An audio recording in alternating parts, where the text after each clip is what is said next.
So it's a new film from Taika Waititi. How can this be a bad thing? Director of Hunt for the Wilder People, What We Do in the Shadows, and most recently Thor Ragnarok, in which he managed to bring his personal style to bear to a Marvel movie, which is no mean feat.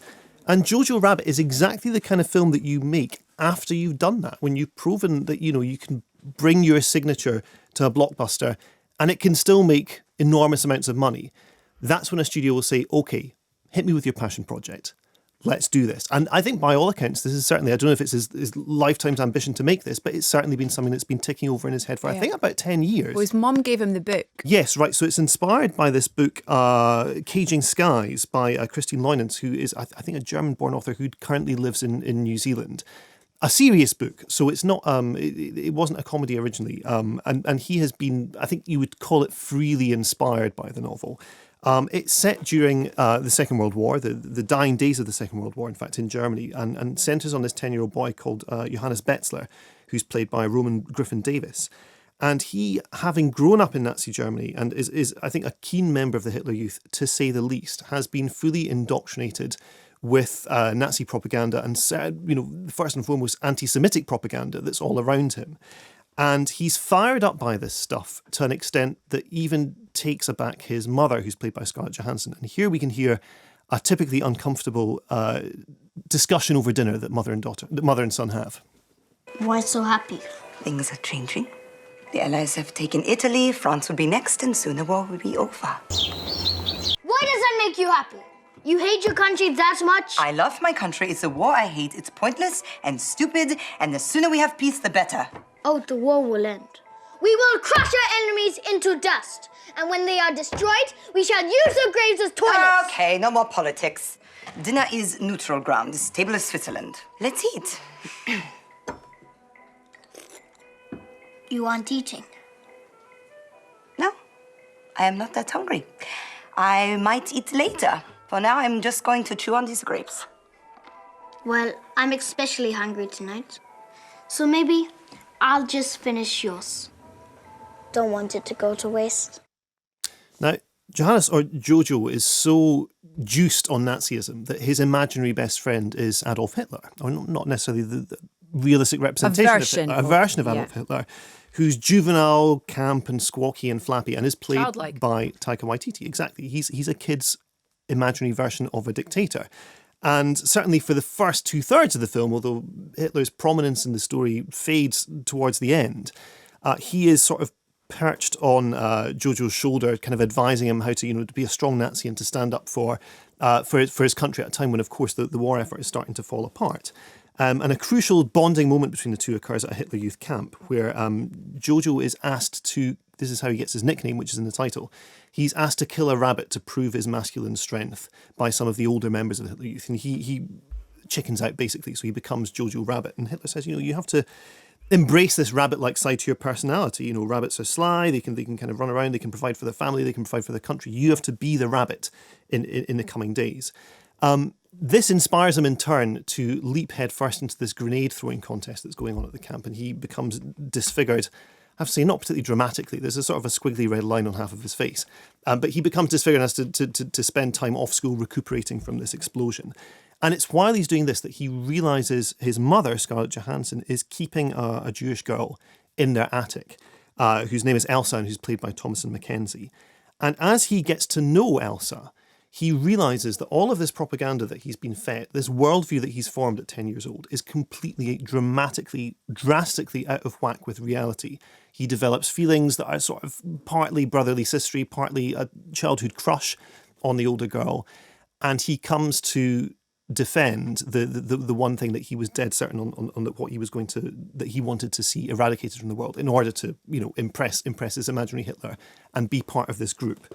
Now, Jojo Rabbit premiered at the Toronto Film Festival last year, where it won the People's Choice Award. The People's Choice Award has historically been a kind of a fast pass to Best Picture nomination. So, in the past, Green Book won, and of course, it won the Oscar last year. 3 Billboards won People's Choice, La La Land, Room. Back to 2012, I think it's a basically 100% conversion rate of People's Choice Award winners to Best Picture nominees.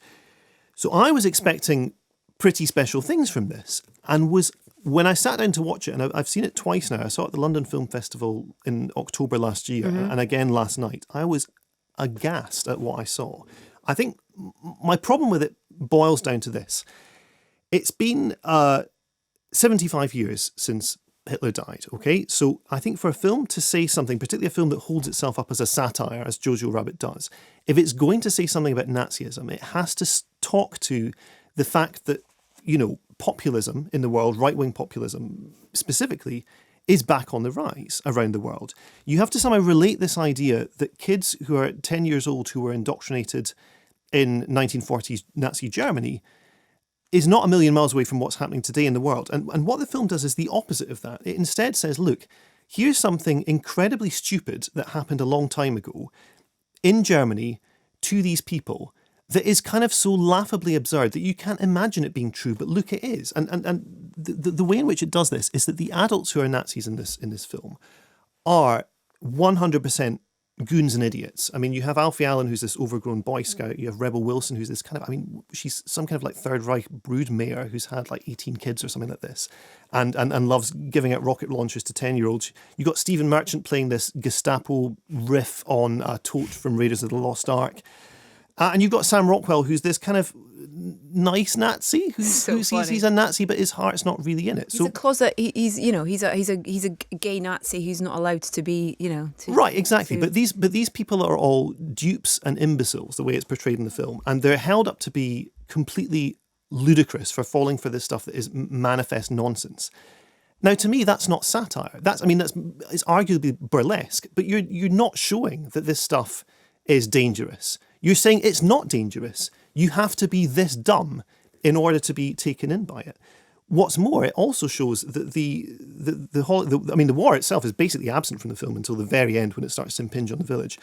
The Holocaust itself is also conspicuous by its absence. The reason that Elsa is in this family's attic is because... not what the film's about. But it is about the Holocaust because it's about a Jewish girl hiding in an attic to avoid detection and extermination. So she's moved into the family's attic because there's this risk of her losing her life if she's not concealed from the ruling regime. But the ruling regime are incompetent. They don't actually catch anyone. Stephen Merchant turns up and says, oh, we were checking around the back of someone's fridge the other day for communists and all we found is a lot of mould. Ha, ha, ha, ha, ha. There's no sense whatsoever that anything is at stake throughout this film. No life is at risk. No, there's no sense. That's not true because there's a massive moment right in the middle of the film where. Oh, so there is. So there very much is jeopardy there and okay. And so loss one there. okay. So there is one instance of loss which is handled so mawkishly. It involves a CGI. Your heart was like missing that day. It involves a CGI butterfly. Now, come on, that's not a way to treat that kind of death. In this kind of story. In a child's eyes, possibly. No, but it's not the child's eyes. This is a really crucial difference. I think that's the thing. I felt like my major bone of contention with this is that it effectively sentimentalizes and trivializes the Holocaust in a way that sweeps all of it. I mean, we're talking about industrialized murder here, okay? Now, it's fine to make a comedy about the Holocaust. It's tricky, but it can be done. But if you're going to use the Holocaust effectively as a rom-com meet cute to get these two kids together and tidy away everything that is horrific and, repulsive to the better side of human nature, completely off screen. No one is arrested. No one is rounded up. There's no kind of sense of what's happening to Jewish people or any of the other kind of minorities that were victimized. The stuff that Jojo is indoctrinated with is like, warmings up of old Borat lines.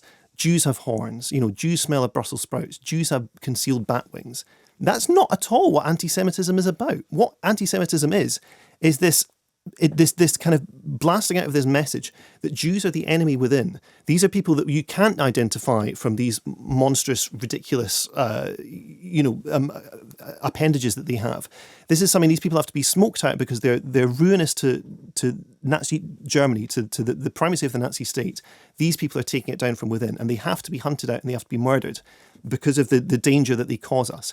They're not these kind of cartoon monsters. And the reason that these lines work in Borat is when Borat says them, the joke is that the people around him don't recoil in horror and set him straight. They're prepared to play along. But that's not the kind of film that Jojo Rabbit is. Jojo Rabbit is showing that these beliefs have somehow ludicrously taken hold in the society. People genuinely are walking around thinking that Jews have horns and scales. and smell like Brussels sprouts. You know, this is not... 10-year-old child is thinking that, and that's This where is I no, think, no, no, but not just let me finish my bit. not just the 10-year-old child, but No, Rebel that's Wilson as where well. it's who's coming teaching from, them and this that's stuff. where the eyes are coming from this film. It's being seen through a 10-year-old boy's eyes. It's not being seen through a 10-year-old So boy's that's eyes because what the Rebel story Wilson is being told. No, Yeah. because That's where you got it wrong. because Rebel Wilson is teaching them this stuff.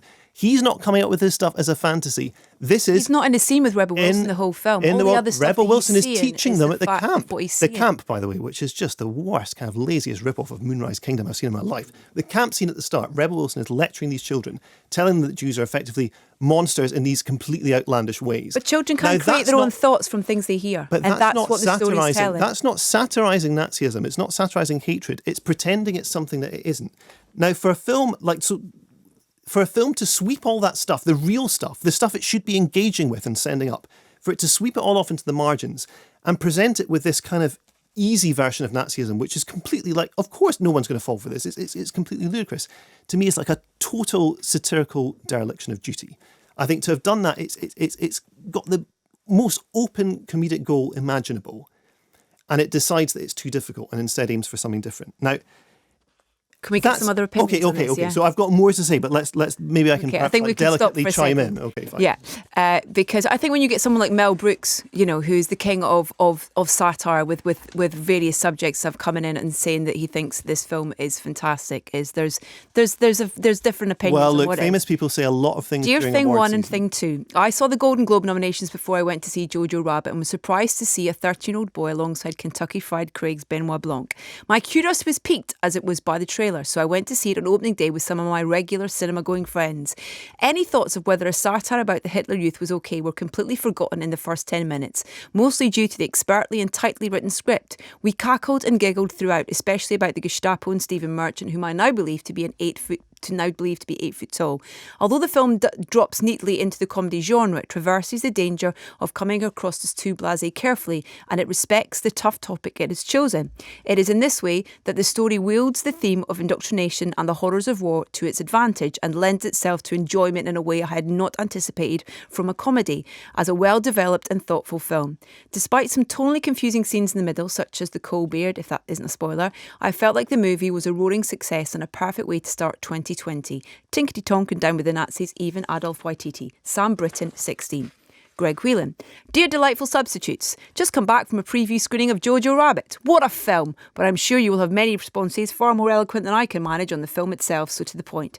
As we left the cinema, the lovely Bob, my very much better half, and I discussed that although the film was laugh out loud funny in many sections, it was also far, far darker than the trailer led us to expect. In fact, the atmosphere seemed to get a tad dusty at times, judging by the watery eyes around the audience.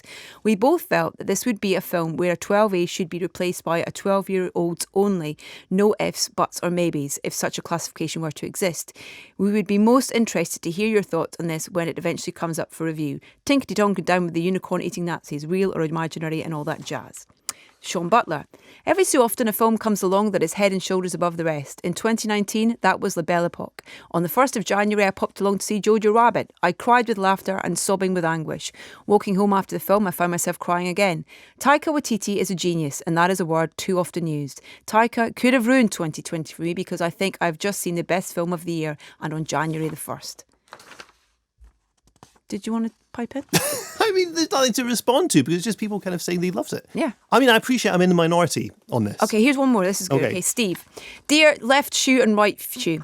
I first watched Heard Jojo Rabbit in October when it was released in New Zealand, and I've just come out of seeing it in a full cinema in Leamington Spa with my mum. I liked it the first time and loved it the second, and I was keen to get my mum's thoughts on the film, not only because she raised my sister and I as a single mother, but also because she was born in Nazi Germany. A rare visitor to the cinema, she thoroughly enjoyed the film and gasped like the rest of the audience at that scene. As for any profound thoughts relating to her childhood growing up just after the war in a society coming to terms with the bursting of their twisted ideological bubble and the failed inhumane actions of both themselves and of their immediate ancestors, there weren't any, but there was an oppidum to die on? Oppidum? Is that Odium? Anyway, after one of the best movies ever, I was told in no uncertain terms that wives in Germany wear their wedding rings on the right hand, not the left. This was apparently the cause of some minor irritation throughout an otherwise brilliant film. Tinkety tonk and down with the good times to be a Nazi. Okay, look, the ring thing I'm prepared to let slide. That was not something that troubled me. I think the thing is, the film reminded me a lot of Life is Beautiful. Remember the Roberto Benigni thing from the 90s, which was itself very popular. That film was about a dad trying to shield his kid from the horrors of the Holocaust, but that was itself monstrously sentimental. The thing is, sentimental works, and as you know, as the emails have demonstrated, and I'm sure people who are enjoying this film all over the place can attest, it is a film that it didn't make me cry in the slightest, but people around me when I was watching it were crying. But these cheap tactics, it's like, if you put a film in which a dog dies, right, I'll start crying because a dog's died. But when you're making a film about the Holocaust, you need to step up. You need to kind of respect the subject matter you're handling and aim higher than CGI butterflies and kind of shoes dangling delicately in the wind and all of this kind of schmaltzy mawkishness. That was my the point of objection, is the fact that it treats the Holocaust as something to jerk tears with, rather than something to kind of interrogate and satirize with any sort of power. I mean, the other side of it is the performance of Hitler by Taika Waititi. Now, that's kind of funny, and it's interesting. A lot of these emails were from younger emailers. Did I get that right? There was a couple went with their mum. Okay. So older, yeah. But there's this sense that I think if you've seen what Dick Shawn does with Hitler in The Producers, so this was the original, the Mel Brooks film. Yeah. That kind of burlesque of the character has been done already. Perhaps if you've not seen this, the gag works better for, to completely fresh eyes. To me, it just felt like he was doing what Dick Shawn does in The Producers, which is this completely OTT performance. And he has these kind of comedic tics like, the accent sometimes breaks. This is the way that he directs the young kids in it as well. Roman Griffin Davis, his German accent sometimes slips. Some lines are delivered in this slightly wooden way that is meant to, I think, sound comedic because it draws attention to the artifice of the thing. Scarlett Johansson slips out of character to talk about herself being incredibly attractive at one point. These are manoeuvres that are suited to all kinds of comedies, including his previous films in which I've enjoyed them immensely. In this one, no. I just think as a writer and a director and a performer, he is fundamentally not up to the task of making this film in the way that it had to be made. And that's fine. Mel Brooks, who we just mentioned, mm-hmm. I don't want to see an adaptation by Mel Brooks of Little Women, for example, because it's just not in his wheelhouse. I think this is so dismally removed from Taika Waititi's wheelhouse. Oh, I have to that I just hugely disagree with you. I see this, for me, this is my 2 minutes point of view about this film in terms of what I loved about it and continue to love about it the 3 times that I've seen it, is that this is a story told through a child's eyes in terms of it's kind of relating to how easy children can be misguided and how love is something that can almost kind of penetrate that and pull them out of it, be that from your mother or be that from this person that you see first and foremost as being an enemy, that through sheer perseverance from this friendship that develops, that can pull someone out of that, of kind of like how almost kind of good can oversee evil. That's what I got from it. I thought it was a beautifully brilliant, funny, poignant story told perfectly by Taika. Thank you and good night. I love when we agree to disagree.